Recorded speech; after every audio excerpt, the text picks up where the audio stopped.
How you doing? My name is Mark Vermillion, and I'll be teaching Sport Management 802 Ethics in Sport.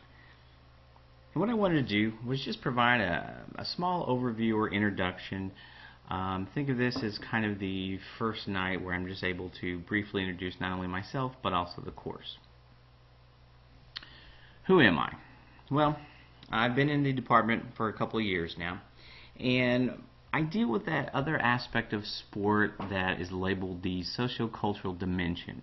Essentially, I'm dealing with sociology, psychology, but also this idea of ethics. And one of these basic ideas that we're going to keep coming back to all semester is this notion of values. Well, what constitutes a value? A value is defined as something that is desirable, correct, and good. Well, who decides and who defines what constitutes a value? Well, it's going to be society. So all the ideas and things that I deal with are kind of in this particular milieu. My graduate degrees are in sociology, my undergraduate degrees in history, and what I hope I can bring to not only this class but also the department is just simply a different way of interacting with this institution of sport, recreation, and physical activity. Now, one of the things that's kind of interesting is that this is a required course for our graduate program here in the Sport Management Department. However, it is also a very, very popular elective course for a variety of other different programs across campus. So, one of the things that we're trying to do is we're trying to integrate people that may or may not have been exposed to these particular ideas. My disclaimer, don't freak out. Don't worry. If you've never had an ethics course, I'm starting from square one, and I'm assuming that nobody is necessarily an expert in this stuff, and so we're going to start building those basic blocks and putting together the foundation for examining some of these moral-based or ethical dilemmas and conflicts within the world of sport. One of the things that we're proud of here in the Department of Sport Management is our association with COSMA, the Commission on Sport Management Accreditation. And one of the things that you'll notice about the COSMA accrediting process is that it's been mandated that ethics be a course that's taught. So, that leads us to this whole idea of why. Why do we have to understand ethics? If ethics are so amorphous and nothing's black and white and everything's always gray, then why do we need to examine this particular institution? Well, if you think of sport management as the nice amalgamation of physical activity and business methodologies, well, a lot of business programs, all business programs that I know of across the United States and the world, have some sort of business ethics course. And so when you're dealing with programs, constituents, services, we need to make sure that we're doing things correctly. Well, how do we go about separating your opinion from my opinion and then deciding which opinion is better? Well, we can't necessarily do that unless we have some sort of clearly articulated framework that we can apply to every particular issue or dilemma. Then, through the application of this framework, we're able to understand better what's going on in this situation and then hopefully make the appropriate decision. When you start looking at ethics and how it's been applied to sport, one of the things that you'll notice is that sport ethics is just part of a larger self-reflexive process that people and organizations within the institution of sport have decided is very important.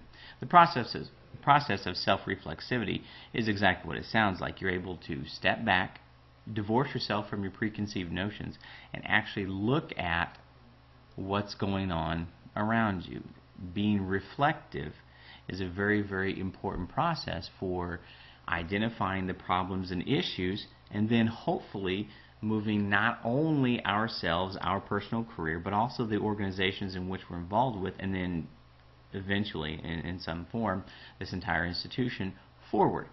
I'm assuming that the vast majority of people involved with sport have a positive view of sport, and so there's this sense that we want to take ownership of this particular institution and help to examine it and then eventually move it forward in some modicum of way. Well, how do we do this? Well, there's really no one right or wrong answer. So, we have to look at knowledge.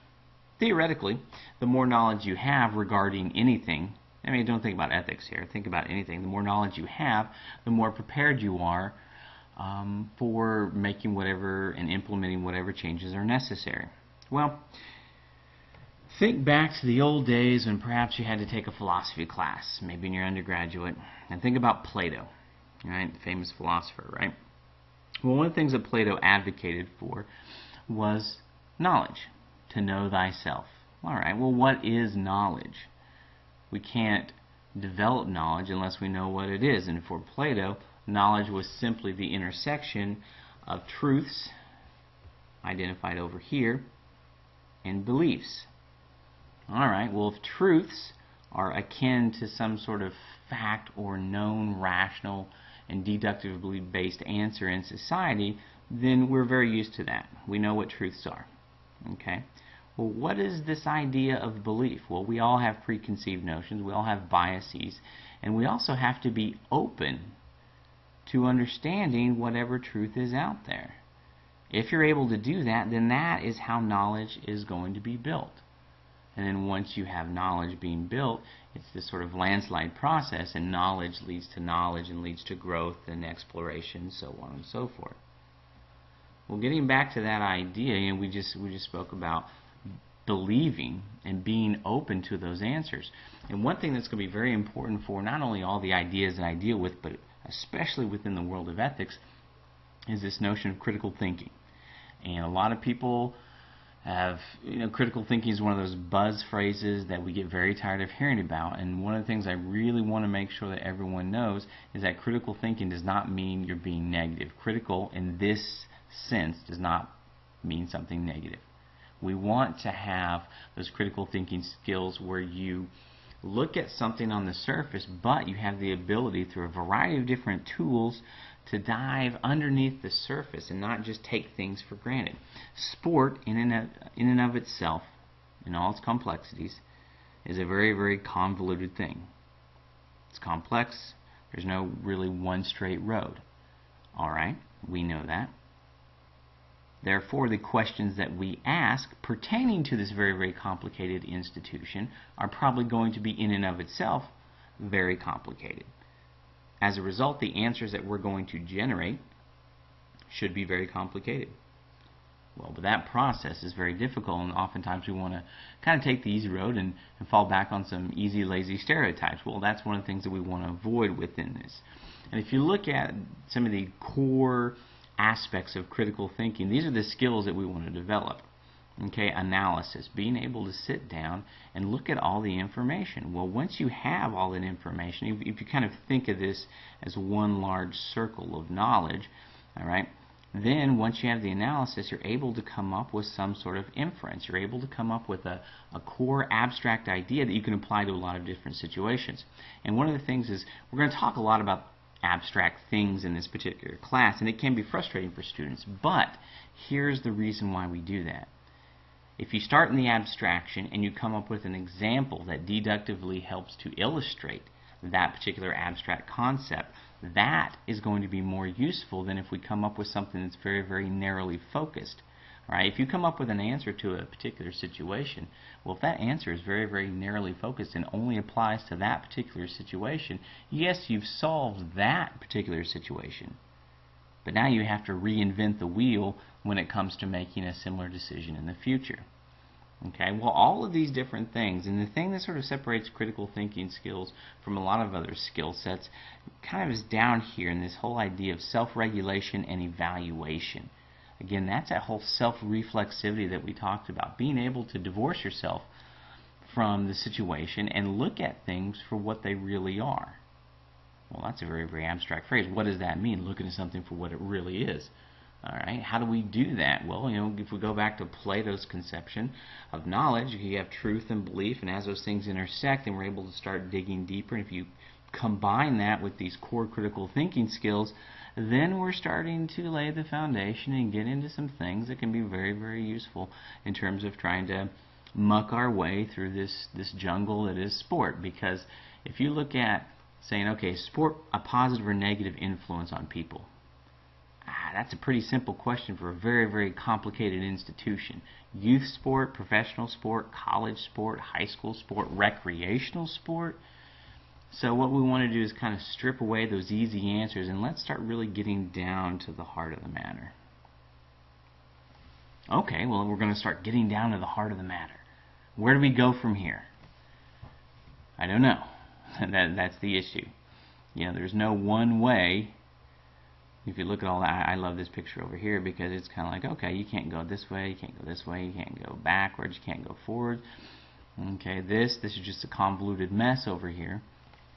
Where do we go? We have some ideas, we have topics, but what we really need is a trail that's being blazed. We need something, a path that's open to us. That's what ethics is. It's a branch of philosophy that just provides a framework, a way for looking at and understanding this particular material. That's what we need. That's what we're looking for. I'm not saying ethics is necessarily the perfect lens or framework for looking at and understanding these issues. It's just one way to do it. And it's the way that we're going to do it in this particular class. The beautiful thing about ethics is that you are able to easily integrate and amalgamate all your worldviews and life experiences into these frameworks that we then can apply to issues within sport. Okay, we're going to start under this basic supposition that you have an opinion as individuals, I have an opinion, all right, and if we have deductively put together a justification or rationalization for our opinion, then your opinion is no better or worse than mine.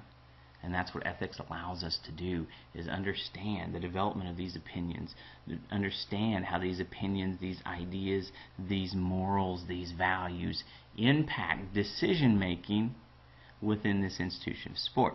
One of the reasons that you all are coming back and getting this master's degree, you know, whether you're in the sport management program or not, is you want to ascend within your organization, some sort of leadership position, all right, which means you're going to be synthesizing abstract ideas, bullet pointing them, and disseminating these ideas in some consumptive-based way to your employees. Right? You're also going to be asked to lead these individuals and evaluate all the myriad of dynamics that are occurring within this particular institution. This class is just providing one set of tools that you can do that. Many other classes provide many other sets of tools and skills that we can do that, and hopefully at the end of whatever program you're involved with, you're able to amalgamate all these different things together and develop the best practice that is going to be appropriate for you and your organization. This doesn't have to be a hard class. We have some jargon, we have some nomenclature that we have to get through, but we're going to talk about these things, we're going to explicate them, we're going to use assignments, we're going to try to get out there and like I said before, kind of muck around with these ideas, and that sort of quote-unquote doing allows us to hopefully humanize some of these very abstract ideas. So, I guess from here we're going to move on. If you notice, the class is divided up into a couple different sections. We will get to those sections in due time. Thank you very much, and I look forward to working our way through this particular semester.